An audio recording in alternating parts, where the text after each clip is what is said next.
Olá a todos, meu nome é Heitor Carvalho e sejam finalmente muito bem-vindos de volta à Central de Xadrez depois de alguns anos, né? E a gente está voltando numa ocasião muito especial. Torneio de candidatos começando, dessa vez, primeira vez na história, até onde eu saiba, que temos dois torneios de candidatos sendo disputados ao mesmo tempo. Tanto o torneio absoluto quanto o torneio feminino, né? E acabou de terminar a primeira rodada, a primeira partida, desculpa. Assim que terminou, eu já vim aqui para mostrar ela para vocês, mas tem muito mais partida para chegar. Primeira partida a acabar no candidatos foi no torneio absoluto entre o Abasov, que é o jogador com o rate mais baixo do torneio, contra o último desafiante ao título de campeão mundial, o Nepomniachtchi, certo?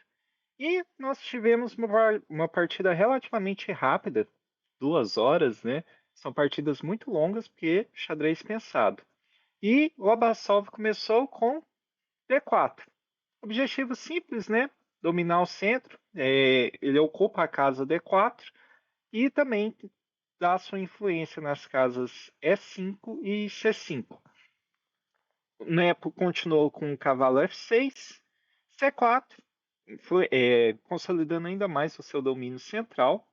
E6 é um lance que tem o objetivo de liberar o bispo para desenvolver e apoiar o avanço do peão de D5 e dessa forma lutar pelo centro diretamente. A desvantagem desse lance é que ele vai bloquear o desenvolvimento do bispo que está na casa C8. A gente vai ver que as negras vão tentar desenvolver o bispo de uma outra maneira. Cavalo F3, domínio central, centro, centro, centro. Esse é a regra do jogo. E5, lutando pelo centro. Bispo em G5, cravando o cavalo em F6. O cavalo não pode sair agora, porque senão a dama lá no fundo cai. O que as negras fazem? Descravam esse cavalo. Bispo em E7, agora o bispo está no caminho do bispo adversário. O cavalo está mais livre para jogar, caso ele queira.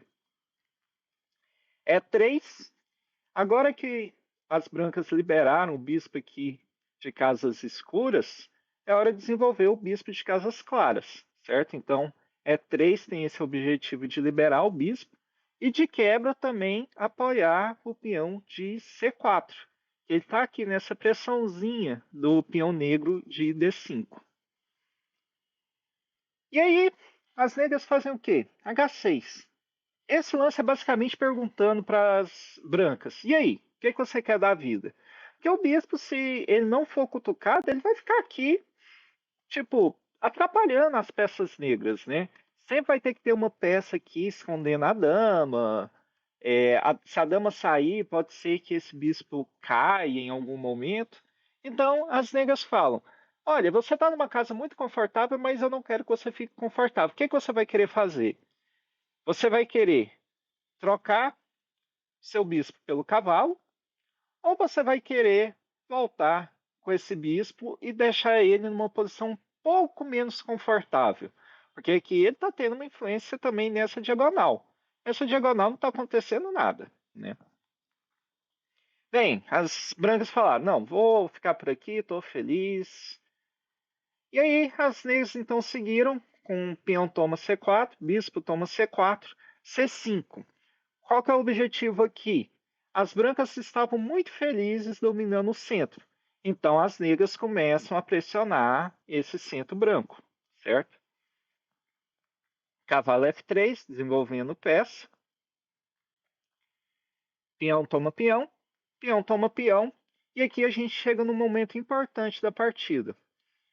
As brancas estão com um peão isolado aqui na casa D4. O que é um peão isolado? É um peão que não tem peões nas colunas adjacentes dele, quer dizer, as colunas do lado dele.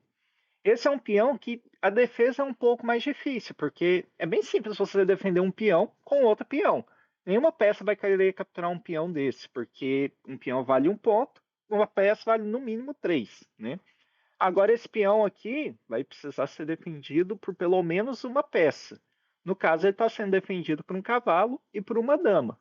Quer dizer, é muito uma peça muito pesada, com um valor muito forte, com uma função muito simples. Ela poderia estar sendo empregada em alguma coisa muito mais complexa, né? Então, peão isolado é uma desvantagem para as brancas. Em compensação, a gente só tem um bispo e um cavalo muito mal desenvolvidos aqui do lado negro.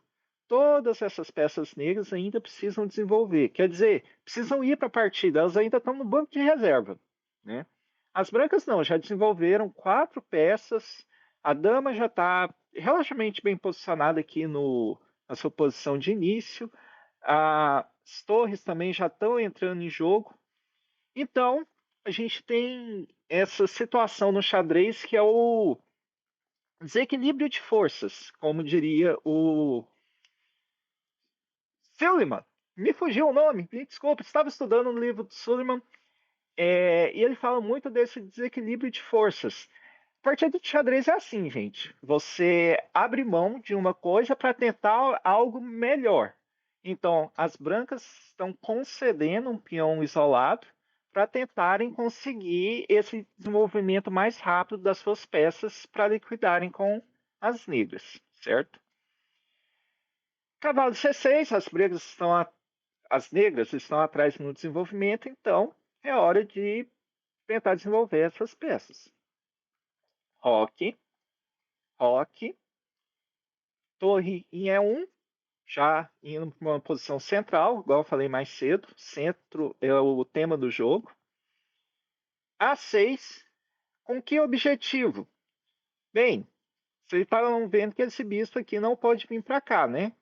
Mas o A6 vai permitir peão em B5, abrindo caminho para o bispo desenvolver, ó, uma grande diagonal. Um bispo na grande diagonal é a melhor diagonal para ele. É a diagonal que ele vai ter mais influência, que ele vai ter influência no maior número de casas possíveis. Torre em C1, também indo para uma coluna aberta, assim como o bispo, que é uma grande diagonal, as torres querem uma coluna aberta. É a coluna que ela vai ter mais força para atuar. B5, você está querendo desenvolver? Que tal você fazer isso usando o tempo do adversário? Então, a gente joga B5 para poder desenvolver o bispo. E o bispo do adversário vai ter que sair, né? Ele não está bonito aqui nessa posição. Bispo em B3. Bispo em B7. Bispo toma. E aqui as brancas conseguem realizar um grande objetivo. Elas não estavam com o peão isolado, elas conseguiram forçar uma situação em que elas não vão ter mais esse peão isolado. D5, peão toma D5. Até aqui a gente estava seguindo a partida de Malishev contra Sotolarov, é um americano contra um russo, no Aberto de Moscou de 2019. Desculpa, de 2009. A partida seguiu com bispo toma peão, torre, tá? Isso aqui é uma outra partida. Mas, desse ponto em diante, é tudo novidade. Nunca foi jogado antes uma partida como essa. Então, novidade da posição, cavalo toma D5. E aqui a gente vai perceber que os jogadores começam a fazer situações em que eles vão querer trocar peças. Ficou claro a partir desse momento em que os jogadores estavam querendo trocar todas as peças, tirar as forças do tabuleiro, né, tanto suas quanto as do adversário, para conseguir forçar um empate. Qual que é o objetivo? Por que se eles estão querendo empatar, eles simplesmente não estendem a mão e oferecem empate para o adversário? Nesse torneio, você não pode oferecer empate com menos de 40 lances jogados. Você só pode oferecer empate quando for fazer o lance 41. Para você conseguir um empate mais cedo, você tem que forçar uma posição em que vão ser 3 repetições, ou então um afogado, ou então provar para o juiz: juiz, eu quero empatar, essa posição é empatada. Eu quero empate, você oferece empate para o juiz, não para o seu adversário. É justamente o que os jogadores estão fazendo aqui. Final de torres, geralmente é principalmente nesse nível que eles sabem jogar muito bem, é um final mais empatado, quando tá com essas características, peões iguais e tal. E os jogadores repetiram as posições aqui e acordaram um empate. Então, primeira partida terminada no Mundial, ainda estão acontecendo 7 partidas, 4 no torneio feminino, 3 no torneio masculino, e à medida que elas forem terminando, eu vou tentar vir aqui fazer uma rápida análise para passar para vocês, certo? Eu espero que vocês tenham gostado. Se gostarem, não deixe de clicar em gostei e seguir o canal para saber quando tiver vídeo novo. E é muito bom estar de volta. Obrigado.